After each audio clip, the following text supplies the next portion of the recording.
everybody. This is Mike Goldstein, Stickers, as you all know me. I'm here with my father-in-law, John, on the first episode of the C.A.N Report. So John is my father-in-law. I've known him for a long time. He is a former national firefighter, last name Chesnulevich. A lot of people know him as Chessie.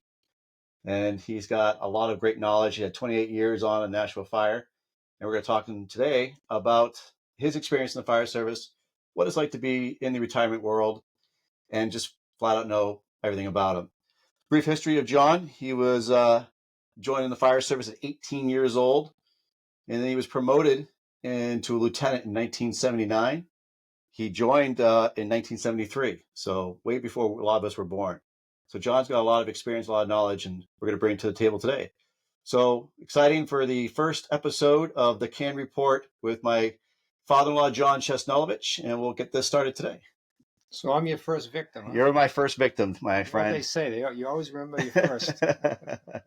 So we're going to talk today about everything about John. Yeah. About how you joined the fire service, what it was like to be 18 years old and being in that world of excitement and that whole feeling of living out your dream. I mean, not many people who are 18 years old can do what you did, right? So why don't you start me off with how you got into the fire service? So my dad was a volunteer fireman in Hudson, and even at a very young age, the fire whistle used to blow, and it sounded like a very sick foghorn. It was very high pitched, and it would blow out the box number. So when the fire horn went off, Dad would run out the door and go down the street, and I was always like following him out the door and sit on the front porch, and I could see the station from our house. So I would just sit on the front porch and watch him run down there, and then of course all the cars are coming through town. They're screaming to get down there, and we could watch the trucks either head down south to Laurel Road or come up, right past our house. And to me, it was just all very exciting. I always wanted to do that. So I just had an early interest. And at age 14, Hudson had a junior fireman's program. And you were allowed to ride one particular truck and go to grass and woods fires. So, of course, as kids, we couldn't wait till the snow melted away and the woods dried out, so that sometimes when the whistle went off, it was for a grass or brush fire. So we get out of the station in this one particular truck, and it's like a early 50s vintage Ford, and it looks like a troop carrier. It had bench seats in the back, and we'd crawl up in there and just sit down and wait for somebody to come in and grab the truck, and out the door we went. So that was my first introduction to getting into the station and getting on a truck and going out the door. And you wanted to do this because your father was doing it, correct? Oh yeah. So you got inspired to do this because your dad was constantly running calls. The horns would go off, and you saw him running, doing some great stuff, and it was exciting. And so then you started become inspired by that. And right, he got on the Hudson Fire Department in 1953, a year before I was born. Wow.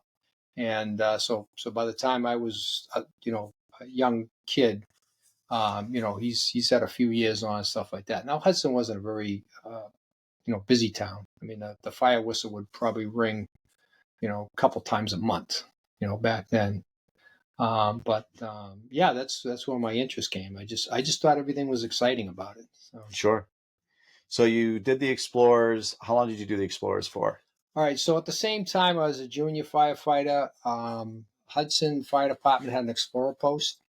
They mainly focused on first aid, things like that. So we learned, how to, splint a broken leg and how to pick up a patient with a back injury, things like that. And they had an old van that they used that doubled as an ambulance, So I did that for a few years, and then Nashua created an Explorer post, and that was going to focus on, training, for firefighting. And so, I went over to Nashua and joined up over there. I eventually got elected president. I don't know how that happened. But, I did that a few years, and whenever Nashua had a multiple alarm fire, we would go in and, just kind of hang around the outskirts and, watch what was going on. And then when everything was, time to pick up, we'd be rolling hose and stuff like that. So you got to work with Nashua being part of the Explorer. Yeah. So then, is that what inspired you to join Nashua? Well, the thing at the time, there was very few full-time departments. I think full-time departments back then, you had Nashua, Derry, Salem, Manchester, and Concord. That was about it. Wow, You know, not many to choose and from. not many to choose from, right? And you just my whole world was Hudson and Nashua, so I Sure. didn't even think to go out beyond that. Yeah. You know, I had a couple friends of mine join Nashua, and you also have to remember that that was right about the time frame that the United States was lowering the age for everything. They lowered the age to vote to 18. Then they lowered the age to drink alcohol to 18. And prior to that, the National Fire Department, you had to be 21 to get on. So they eventually adjusted their rules, so they allowed 18-year-olds to get on. What was the requirements for you to get on Nashua? I showed up and filled out an application. And that was it? That was it. Yeah. Okay. What was the training like to get in? What was your probationary period like back then? The training was 2 weeks with the superintendent of training. And after the 2 weeks, you were put in a firehouse and you were on probation for 6 months. Wow. Yeah. So now this was back in the day, obviously, so they didn't have a long recruit class. What was involved in your probationary period? What was some skills that they try to make you get strong with or Well, ingrain in you? there wasn't a lot. Once you get trained for the 2 weeks, you're put in a firehouse. That was pretty much it. Um, What was your firehouse? What was most your of the favorite firehouse? most of the older officers, they really weren't into training. No. It Okay. was like, okay, you must know what you're doing, and just get on the back of the truck, and we'll tell you what to do. That was it. Yeah. Yeah. And what was it like? Like, what was your favorite house that you worked in? Because you worked in all the houses in Nashville, right? So there were 6 houses still at that time? There was five. Five. Okay. There was five. Spitbrook Road hadn't been built yet. Okay. Um, so I initially got assigned to the Conant Road station, and that was like being out in the boonies back then. And that was 1973. That was 1973. Yeah. So I was out at the Conant Road station, and of course everything downtown in the city proper. It's like we're out in the boonies, they're downtown, and it was actually kind of crazy because back then there was really no alarm structure. So they'd send two engines and a ladder to for a house fire, and if they had an actual working fire, they worked with those companies, and if they wanted more help, they just call for another engine. Sure. So of course we're out at Conant Road, and downtown Lake Street, Amherst Street, we go to a fire. They call for another engine. They'd send Crown Hill, and we're out there at Conant Road, and they just call us to go cover Lake Street, and so we'd drive down there to Lake Street, and then if they wanted more help, they would put the whistle on and call in day off help. So there could be a second, third alarm fire in the city, and we're sitting at Lake Street covering. Yeah. So it was kind of frustrating back then. Back then, you didn't have a lot of medical calls. I take it you didn't have a lot of ambulance stuff you had to do. Didn't go on any medical calls. So you were strictly motor vehicle accidents, brush fires, structure fires. Obviously tech rescue back then probably wasn't a big thing. So so you were strictly just waiting for the call for any big fire. You guys, I'm sure, had a lot of fires back then. They did. They had a fair amount. Yeah. But like any other department, if you're not on the right truck or if you're not on the right shift when the call comes in, you're going to miss it. Sure. And like I said, it's hard to comprehend that you could have a multiple alarm fire in the city and you don't go. Right. It was crazy. It was very frustrating because the deputy would just call for one more engine, and they go down there, and obviously they didn't have enough help, so he called for one more engine. And if he needed a lot of help, he'd put on the whistle and wait for the day off guys, which could be anywhere from a half hour to an hour to get people to show up. Wow. So 73, fast forward now to 6 years later, you're 24 years old and you get promoted to lieutenant. Yeah, that was quite a shock. There was no formal training for officer. you just kind of did what your officer did. You kind of mimicked him. And even back then, the officer didn't like get out of the seat and let you go up and, try it under his guidance. They just, one day you're on the back, the next day you're in the front seat. So there was no process for you to move No up. process, no So how process did at that work all. for you? All of a sudden you come to work and they say, "Hey, Yeah, you're a lieutenant now." yeah. And my deputy at the time, he sat me down and he says, you just got to call him as you see him. I'm like, okay, ooh, balls and strikes. Am I an umpire here? So I said, okay. And that's about all the advice I got. So what was that like, being a lieutenant, 24 years old? I'm sure you had a lot of crusty, salty guys on your crew in your department that were like, "What's this 24-year-old kid gonna tell me to do, or what does he know?" What is it like trying to lead a crew at 24 years old with 6 years on the job? I was pretty fortunate that I didn't really have guys that would give me trouble over that. They were pretty good, and most of the really older guys were all driving the trucks.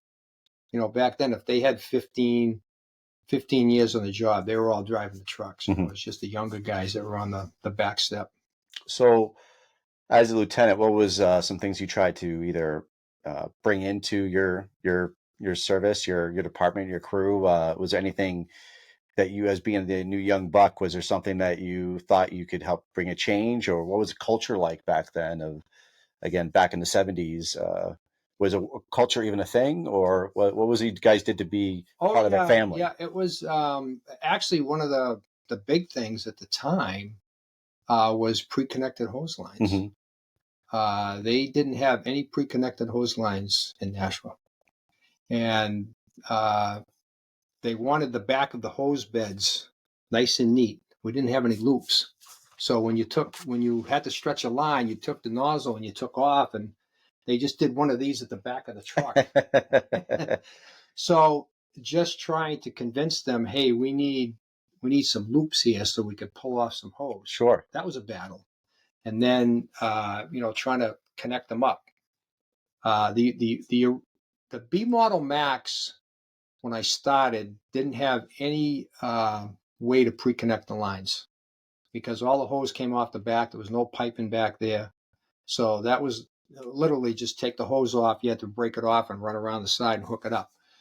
The first CF Mac that we bought, it had the compartment for the cross lays, and they boxed them in and filled it with tools. It was crazy. We're like, what are you doing? So myself and a couple of the guys and again, they came from Hudson too.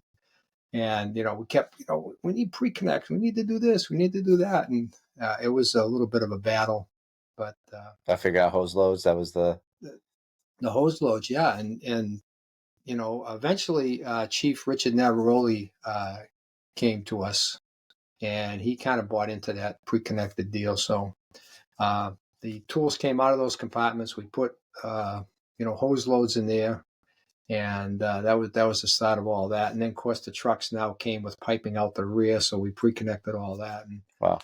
that started all that. So I was a little bit more into training than some of the older officers that I worked under. Sure. So I would, try and do things with the crew. And again, it was very limited back then. If I wanted to take my company out on training, I had to pick up the phone and call the deputy and tell him what I wanted to do, and he would okay it. So it was kind of they didn't give you a big leash back then. So what would you? Did you have to sell it on them? Did you have to say, this is going to be beneficial, like, or would you have to beg, or would you No, say, "Hey, no, this is what no. I The want to do"? deputy, And the deputy loved it. He thought it was great. right, He just as long as they okayed and he knew what was going on and where you'd be. You're going to be in service, sure, things like that. yeah. So No. then you were lieutenant in was it so 6 years? And then you got promoted to lieutenant. Then you got promoted to captain. What was it? 3 years after that? Yeah, about that. Yeah. Yeah.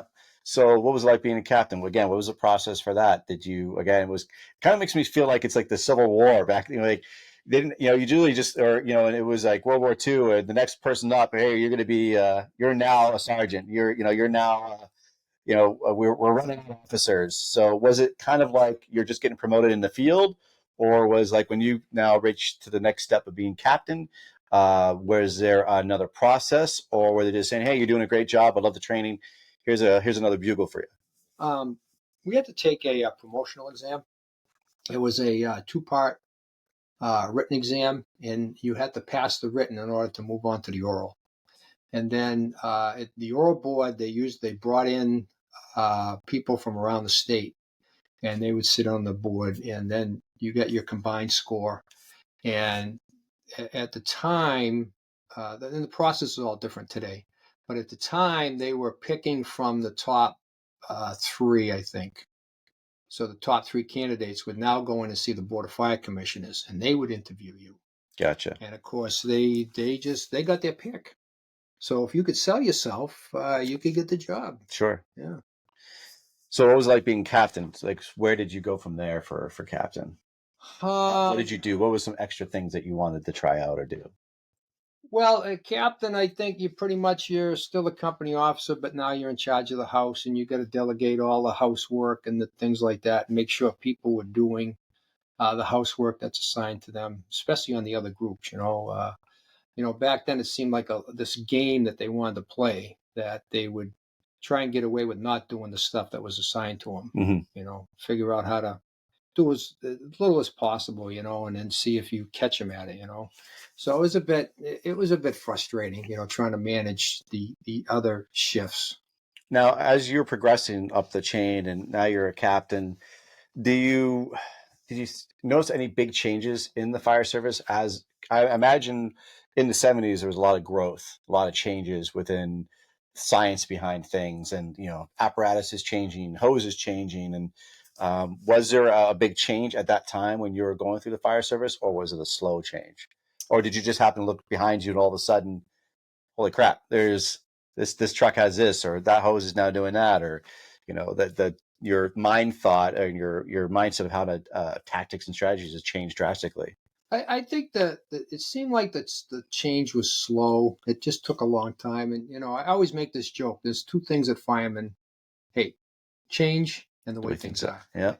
Yeah. And that can't be any more true. I mean, it's just funny. Everybody sits around the table and they bitch about stuff. And then when you come down and say, okay, we're going to do this, then they bitch about doing that. Sure. So you can't win. Yeah, that hasn't changed much. Yeah. But I mean, looking back, it's like it's amazing the changes when I look back. And of course, you got to remember now, I've been out of the business for 24 years.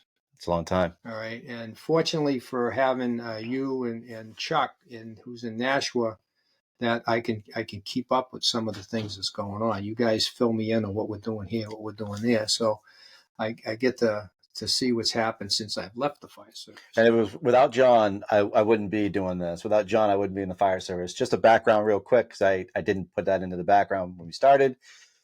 He inspired me to join the fire service. His whole shtick was, "Hey, you're a strong guy. You can pick things up. You look like you can lift weights, and you got some energy to you. You'd be a great firefighter one day. So you should try giving that a shot." I loved it, and I saw how great you did in the fire service, and honestly, it inspired me. Without you motivating me to do it, I definitely wouldn't have picked up the fire service. So I'm always thankful for you to inspire me to do that. And you had a long process to get to where you are. I mean, it was like 10 years of being a volunteer and getting training and trying to get your Fire 1, Fire 2, and all this other stuff. Right. It's a different world in New Hampshire, because Right. New Hampshire, you have to have everything to get hired. Right. Whereas opposed to go to Massachusetts, the department will hire you and they'll send you through the process. Yeah. So you're already set. You just have to pass the academy once they hire you. Right? In New Hampshire, you have to get your Fire 1, Fire 2, your EMT basic if you want to be marketable, and then get your CPAT, and then you can then apply for a fire service job.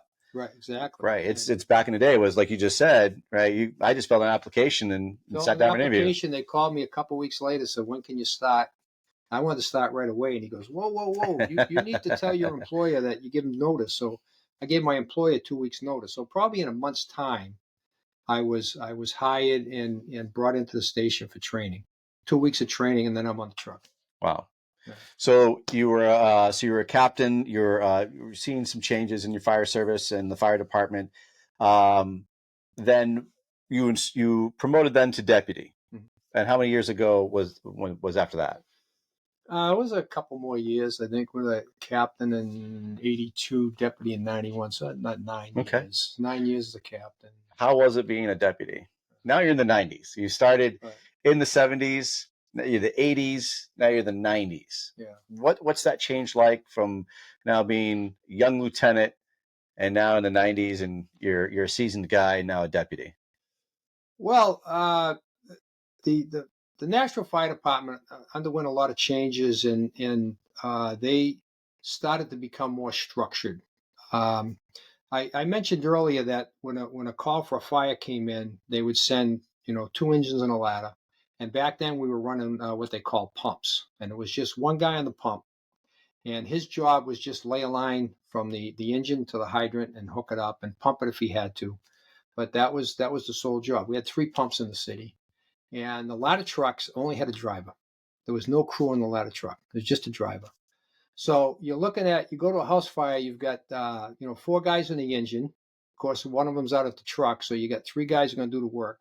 So you got two of those. So there's six guys, and the deputy's driver used to do some firefighting. So you got seven guys to go in and fight a fire.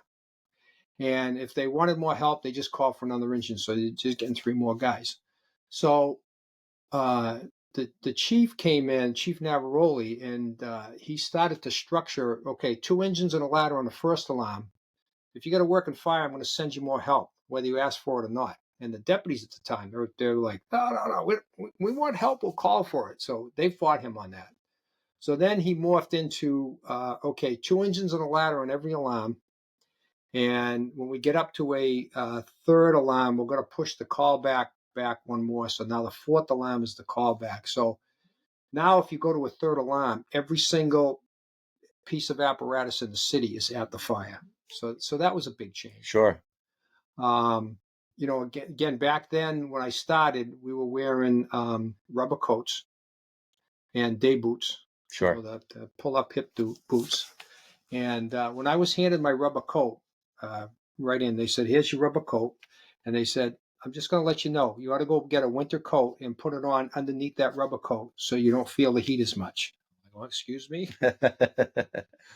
So that's what you did. You had your rubber coat. You had a winter coat that you put on underneath there, and of course you get the boots. You pull those up. A lot of guys didn't pull up the boots, and there was no mask rule. The masks were on the trucks. So some of them were up on top in a compartment. I mean, in a suitcase. Some of them were in the compartment, and it was your prerogative whether you wanted to put it on or not. So that came about the change. There was a mandatory mask rule, and even with that, there was guys that okay, I'm going to keep the tank on my back, but I'm not going to put the face piece on. So that took a long time to change and come about, things like that. I mean, I think the guys, from what I see today, everybody wears them, everybody uses them. They don't take them off until they get a meter reading and things like that. So that's all good. Personally, myself, I started figuring out early on. I goes, I really need to wear this mask, and I would use it quite a bit. And I discovered that at the end of a fire, I felt pretty good. Yeah.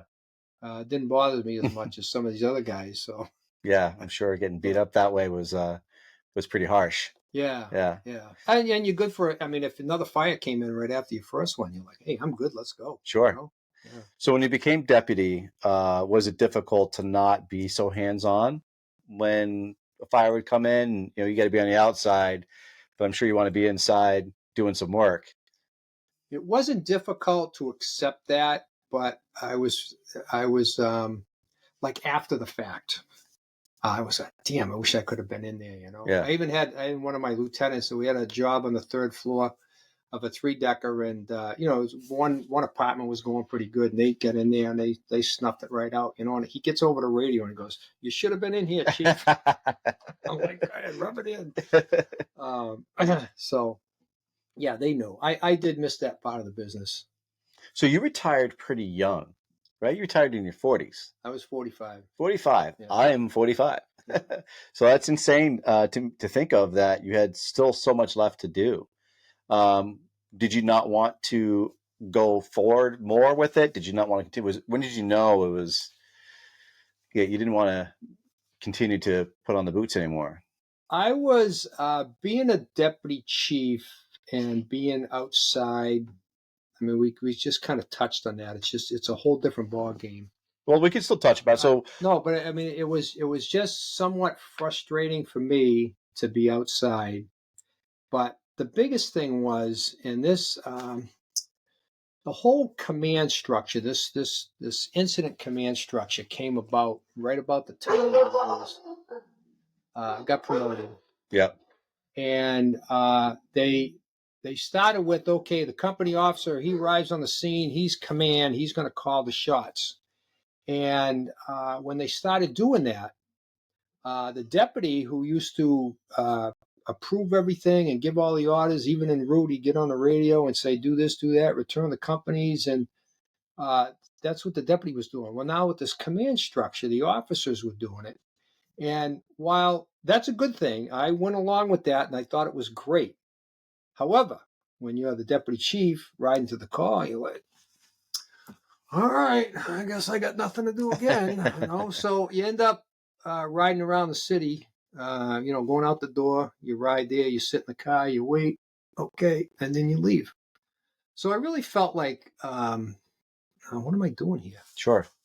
And I did a lot of kind of soul searching at night. I'd be in the firehouse and I'd be thinking, there's probably shades of job burnout. I'm like, oh man, what did I sign up for? Did I sign up to be a paperwork mailman and just ride out to the call, wait till the officer clears me, and then go back to quarters? So I was really frustrated. And I signed up to be on the front of that engine, to do the work, and I just figured I had enough. Yeah. Yeah. That's Well, with the option there to retire, because I had that option, sure. It looked pretty good. But So, um, and the retirement system back there was you only had to work 20 years, or was it? it was 20 years, age 45, and I was already 27 years, just shy of 27 years, and I was 45. And everybody said when you hit 45 and you can retire, your outlook on the job changes, and it did. Yeah. It's like, hey, I can walk out the door anytime I want. So you kind of take a lot of stuff with a grain of salt. Sure. And I guess I just reached the point where I thought, I'm just not happy anymore. Yeah. Now, remember that deputy I told you sat me down and said that, hey, just call him as you see him. Mm-hmm. So he retired. Now this guy was, he was a long-term firefighter, and he was a bit of a Sparky himself. But he didn't let on. He kept a portable radio with himself all the time. He knew what was going on. He chased things, but he didn't act like your typical Buffy firefighter. Sure. But anyways, when he retired, we had Chagnon Lumber came in. Big fire, 5 alarms. I mean, the whole bit. And is that one of your most memorable fires? Chagnon Lumber? Yeah. Yeah. That was a. Tell me about that. I came in on my day off for that one. But anyways, I want to talk about this deputy chief.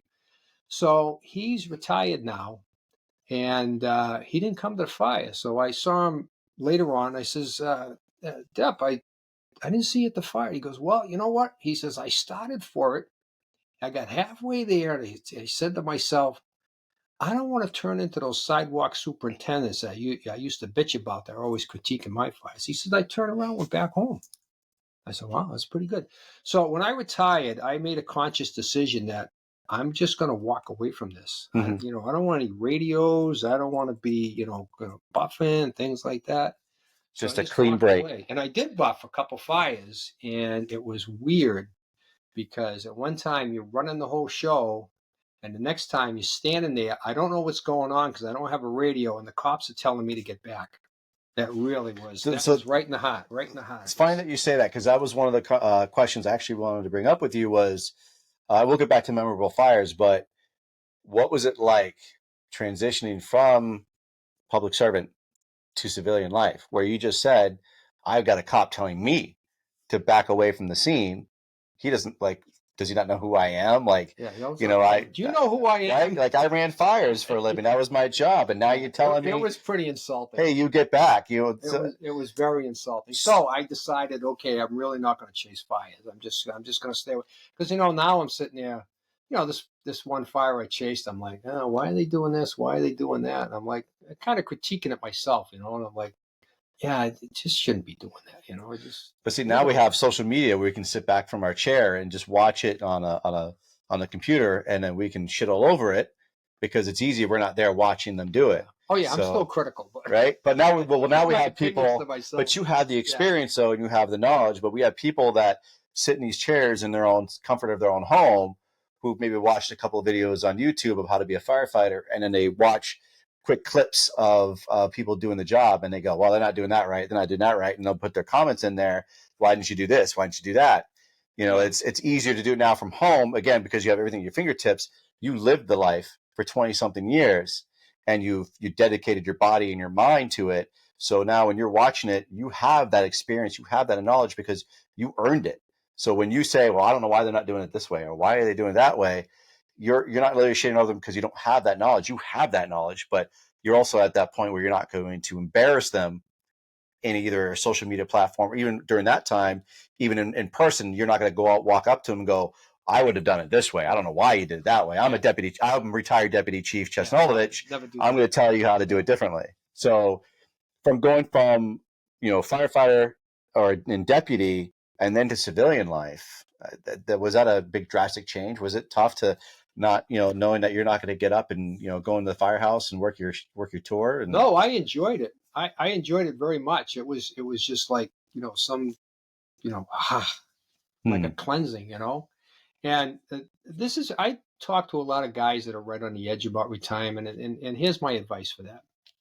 A long time ago, I talked to this guy, Tommy. He was pretty big in the pension system, a national firefighter, but he was big in the pension system, and he went to these seminars. And he said, look, he says, I found out at the seminar that if you're really into the job, like you love it, you're into it, man. This isn't, you really have to sour up before you can retire. So what do you mean? He says, if you don't sour up, he says, you're going to retire and you're going to hate it. He says, so we look at guys that are sour when they step out the door and we feel bad, but it's a process they're going through to make it okay when they're on the outside, you know? And I get that. So I tell guys that, hey, look, like if you still love coming to work and getting on that truck and going out and doing stuff, don't even think about retiring. Keep going. Keep going sure. until stuff bothers you. And you say, this sucks, that sucks, I hate this, I hate that. Okay, well, now you're probably ready, So does that sound fair though? So if do you really want to leave when you're soured? Do you want to leave somewhat disenchanted with the fire service? Do you really want to get to that point? Do you want to leave before you get to the point of being sour? Right. So then I say yes because you can enjoy retirement. you can enjoy retirement. I, Okay. I, I know a few guys that had to leave. They had to leave for other reasons. Their wife was on them. They had a bad knee, and they didn't want to leave, but they had to. And when you talk to them on the outside, they're like, "How's retirement?" He goes, "Sucks." What do you mean? I want to be back. Yeah. So, and then the guys that had their fill, and when they left, they were done. They walked out the door. They're like, "I think retirement's great, man. I'm having a blast." So I think there's a lot Interesting. of merit to it if you're really, really into your work. I've known a lot of guys over the years that it was just a job. They showed up at, why'd you cut me? Oh, hey, they got a good pension. Okay. Yeah. And, they did their time and they walked out the door and they were fine. It was just a job to them, Sure. you know? It's a different way to put it. What would you now you retired? So let's go back to your most memorable jobs that you had on the fire service. You mentioned the lumberyard. So what was that like? What was that big fire like? Wow, that was So it was a something. 5 alarm fire. Yeah, it was a 5 alarm fire. This building was I don't know, I can't remember the exact dimensions. It was a kind of a warehouse type setup, and it was just all chock full of lumber. And My dad and I been in there shopping, and he said, "Boy, if I ever get a fire in here, this is going to be bad." And it was. It was a fire underneath, and it got going, and the whole thing took off, and then all the piles of lumber were going. It was a pretty stiff wind that day, and now I came in on my day off, so I missed the bulk of all the initial firefighting. You say it was your day off. Now tell me the story though, because I remember you telling me before. I think you were on dad duty. Oh, I was on dad duty with your wife, Krista. I had her in the car when I'm driving down Derry Road, Hudson, and I just look across the river, and this incredible column of black smoke, and I'm like, oh my God, I don't even have to wait for whistles or somebody to say something. I'm going. So I had to drive to my parents' house, and I say, can you watch Krista, because I got to go to fire, and I just dumped her off, and over the river I went to work for the next like 8 hours, and then I got hooked for a detail, and I spent all the night down there. So Wow. yeah, it was something. And my wife was pregnant with Caitlin, so now I'm worried about her because it was due like any day now. So I even grabbed the ambulance. I says, "Hey, can you call this number and see if she's okay?" So, which they did for me. So now you retired. Now you're still pretty active though. So you say like you left clean, and that you have that good feeling about where you left it and how you left it, but you're still pretty active with the National Fire Retirement Association, right?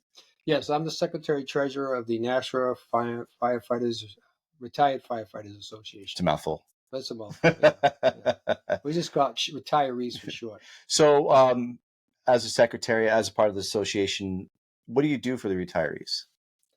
Well, we organize get-togethers. We meet 3 times a year for free food and talk, Mm-hmm. and we have a breakfast once a month. We just go to a local restaurant, and about 15 guys show up, and we just chat, have breakfast, get together, and move on.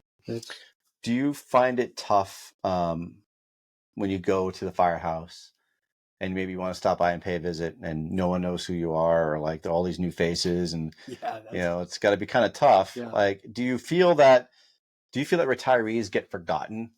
Do you feel that maybe there should be more for development, that you bring in some retirees when they're doing either recruit classes or kind of education about the fire service, not just Nashville, but as a whole?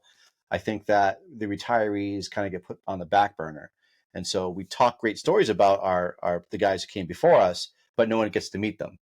So I think it's really important that, I say, for training, like when the recruits are doing their education, for either the most recent retirees and even the guys before that, they could come in and share knowledge that you had and that you'd like to give to the new firefighters in this new service, in this new generation. Do you think that would help to keep the retirees alive? That their spirit alive, that they can come to the firehouse, and then when they come to the firehouse, the guys actually know who they are, and then the retirees know who the new guys are. Well, we do that a little bit. We used to hold our meetings at a firehouse, and guys would come in and just meet some of the people. We have had a couple of what we call old meets the new down at the Union Hall. Hmm. Just the retirees show up, and we just invite the new guys, and we'll all introduce ourselves. So Sure. we got a little bit of that going on. Do you ever get to go to? I know Nashville's got a great training facility. Do you guys ever get invited to go to the drill yard and see what's going on, seeing the new tactics, or seeing how the new guys are working? And again, you can introduce yourself to new guys and give them some little tips and No, tricks. we haven't done that much. Yeah. No, and I think I training wise, I don't know if I've got a lot to offer. This you You guys got plenty to offer. you guys have got a lot of stuff going on. I'll tell you about the way it was. And when I go to the station, I talk to the guys in Nashua. But we still read books that have Right. a lot of the information. They were published back in the 50s, and we still reference them to this day. Yeah. Yeah. So you have a lot to give. That knowledge that But the you've guys that obtained. love my stories are when I tell them, I was the only guy on the ladder truck. I used to drive ladder one. And By yourself. I did that for a year before I got promoted to lieutenant. And I was the only guy in the truck. I just drove it to the call. And if they needed to have the stick up, I just, set it up myself and threw the stick. So a couple times I would climb the stick and, do whatever needed to be done. But, it's just kind of a one-man show. Yeah. That's incredible to be able to drive that by and to see yourself. the look on their faces, because, Nashua has, 4-man ladder companies. Yeah. It's like, what? Only one guy at the truck? I said, yeah. It's no. So now, how do you feel having now two son-in-laws? You know, Oh, I'm pretty proud of them. You guys are doing great. yeah. It's good. And it keeps me. It's a way for me to keep my hand in it.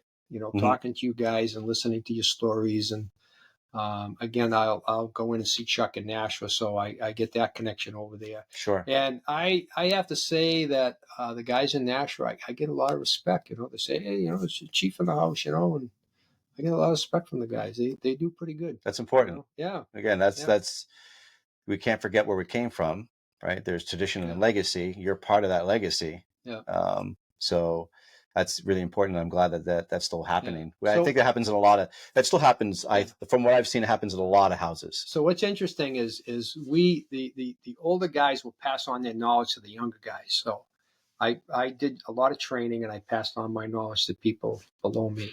Okay, those people have already come and gone. They passed on their knowledge. So there's already like a third generation of firefighter working in the National Fire Department that's, you know, that far removed from me, from my instruction. Yeah. You know, so that's something to behold. It's amazing. Have you been keeping your thumb on the pulse right now of what the fire service is, and have you seen how it's developed even more so, especially with social media being a part of it? Again, you starting from the '70s, now we're in the 21st century, and everything is social media. Everything is online, and we have quick clips of instructional videos that people can just save on Instagram and or just it looks really cool from the Instagram side of it, or the TikToks where you get a 30-second clip and that looks wicked cool. But then you go to the actual firehouse, and it's not what life is like. Or you see, how they develop a need to be on social media constantly. And again, I'm not bashing anyone because I'm on social media. I do it as well. But coming from the '70s and now seeing the 21st century, the fire service, do you think it's great? Do you think it's going in the right direction? Have you been noticing it at all? Well, I think it is amazing that you can almost live, not almost, you can live stream all this stuff and get instant. I think what people fail to realize is there's a lot of times you've got to have the context surrounding what you're seeing. Mm-hmm.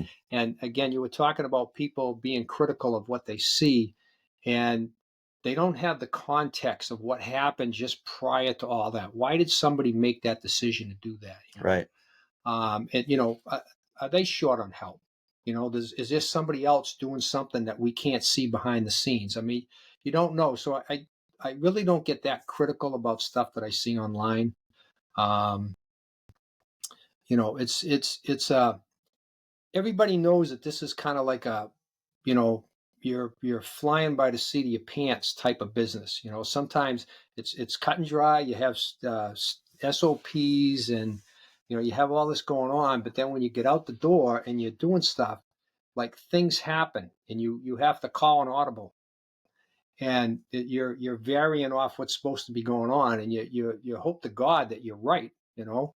And then someone takes a picture and they're like, what the hell are they doing that for? Well, I Yep. had to call an audible. So, yeah. So, as we start winding down, you also became a fire instructor as well. Yep. And how long did you do that for?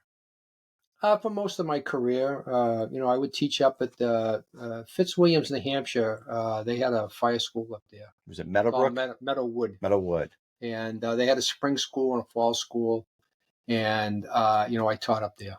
Um, the state the state was having instructors, but there was at the time for me I kind of disagreed with how they were doing certain things, so I really didn't pursue that end of it, Okay. and I never became a state instructor. I just taught at Meadowwood, and I was happy with that. And now, which is now defunct, it's no longer Meadowwood. That's completely gone. i Correct. i don't know, I haven't kept track of Yeah, that. there's only one now. It's the New Hampshire Fire Academy, which is in Concord, New Hampshire. Yeah, But yeah, Meadowwood, I remember that being a pretty big deal from what I was reading, and a lot of people went in and out of that facility. it was a big school. I mean, it was a 2-day weekend. There was a lot of people up there, and we got paid, I don't know, like $75 for the weekend. It was not a big deal. It was just fun to go up and do that. Yeah. So, what advice could you give for people getting close to retirement and or coming or going into retirement? Is there anything that do you have any knowledge like how to keep yourself busy? What is it that, keeps you going? Or especially, again, you retired at 45, so like you must have done a lot once you retired. I imagine you were still pretty active once you retired. So what can you give advice for retirees, for someone looking to retire? Well, I already covered it once that you need to take stock of how you feel about your job itself, and always keep like checking on that. You know, because things change. It's funny. I had a captain working for me up at the airport when I was his deputy, and he had 25 years on. And I says, "Hey, Cap, why don't you retire?" He goes, "Why would I do that?" He says, "I love this job." He says, "This is great." So I don't know, like less than a year later, he's retiring. So I, went up to the station one night and I sat down and I talked with him. I says, "What happened?" He goes, "The medical sucked, the night sucked, the weekend sucked. All of a sudden, everything sucked." So He soured up. he soured up. Yeah, he just went out the door.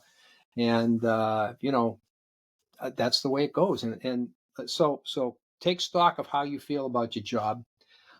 If you're because you're young enough, I always tell people, why don't you start early on, 2, 3 years before retirement, getting something lined up for yourself that when you step out the door, you've got something going. Okay. I made the mistake that I didn't have like another career. So when I stepped out the door, I really did, I used to do construction work. And so I did a little bit of this and a little bit of that, but I didn't have anything solid like a job, a career. So I ended up liking not working. So every time I thought about getting a job, it goes, well, if I get a job, it's going to interfere with all my fun things. So I spent a lot of my younger years as retired doing a lot of fun things and not working. So I'm kind of paying for that now because now I'm working, just to make some extra money. But there's a lot of guys I know, they step out the door and they've got a career down at UMass Lowell. They're on another fire department down in Massachusetts. They're teaching somewhere. They're in some other type of business. Get something lined up ahead of time. If that's your mindset that when I leave here, I want to make some money so that when I get to age 65, I don't have to work. Sure. Yeah. It's good advice. Yeah. Well, I think we covered it all. I appreciate you being on here. First episode, first victim. First victim. It was a lot of fun. Yeah. Anything else that you have that you want to share or think you want to talk about? Except for my dogs barking. Yeah. Yeah. I mean, there's a lot of things to talk about. I mean, it's hard to kind of pack it all in just a short time. Yeah. Again, an hour flies by. An hour flies by. Yeah. And again, I've just so many changes. I mean, I talked about, starting out and I was riding the back step of the engine. That doesn't take place anymore. We had hip boots, rubber coats, no mask policy, no pre-connected lines, no actual fireground structure, the command system that didn't exist. I tell people, when I would go to a fire, you know what I'd get for orders? Get in there. Sure. What do you want me to do? Just get in there. Because at the time they had some guys that would get in, some guys would stay out. So they're always like, get in there, get in there. So those are my orders. My first fire as a lieutenant was a trailer, mobile home, and the fire was underneath the building. So my orders were just to get in there. So I went in the trailer with the crew. I'm brand new lieutenant, and now I'm giving orders. I'm not taking them anymore, and I didn't know what to do. I'm like, okay, we're in here. We're in the middle of the living room now. I know the fire's underneath, so there's nothing going on in here. All right, what do I do? Okay, so, and back then we really run into primary searches. That was like not even in our vocabulary. So it's like, okay, let's open up some windows and clear out the smoke and everything. But that was like my first introduction to, oh my God, I have to tell these guys what to do. So as time went on, you learn those things and you're like, then it becomes second nature. You pull up to a job and you're just like, boom, boom, boom, you do this, you do that. you go in for primary search, you're doing this, and you're doing all these things as you go, and you don't even think about it anymore. It just happens. So, Sure. um, I say the mask, came in more usage. Back then, we didn't even have the Scots. We had the MSAs, and the MSAs had a lot of deficiencies that could work against you on a fire. So you had to be aware of those because that could become a problem. Sure. Um, then we didn't have a command structure. Sometimes a little bit of a free for all at the fire. The deputy would tell you to go in there, but if you saw a lot of fire up in the attic, you're like, okay, let's go in here, but head to the attic. Yeah. So the gear got a lot better. The guys, the equipment that they're wearing today, I mean, it's just super, super good stuff. I mean, they can get in there and get deep, get right on top of the fires, which is becoming a problem in the fire service. You're getting in too deep, Correct. So there's kind of a balance here, and the fire service has to figure that out, is what they do. I know, like the old school thinking was our safety equipment is hindering us, because the old school guys would say, once my ears get hot, that's when it's time to get out. Now we have our hoods, our Nomex hoods that help to keep a lot of that heat off of us. So the old school thinking is, well, how am I going to know it's too hot when I can't feel my ears burning? So that mindset has now changed, and our gear is allowing us to go deep. And like you said, that can be problematic where we go too deep, and now we're in a tough spot. Yeah. So again, we didn't have hoods. Then we started wearing hoods. So I was wearing the hoods, and so just a lot of changes, and some of the jobs Nashville's get now, it just blows me away as how good they are, and I'm gonna, pump up Nashville, their departments and everything, but if you look at some of the fires they've had, I mean, they just go in there and they kick the crap out of it, and I tell these guys, I says, you guys are like a big city, you go in, you kick it, you knock it down so fast. Even the fire buffs are complaining because they can't get there in time to get any pictures, So yeah, they do a great job, but they've got the manpower. That's a big thing, Manpower is right now it's a big topic. It's been a big topic for years, but it's becoming another one again. It's becoming a hot button about manpower and the NFPA requirements of having a certain amount of people on a truck. And a lot of crews now run way less than that. My department, we run 3, and that's the way it is. And there's other departments the same thing. They run 3.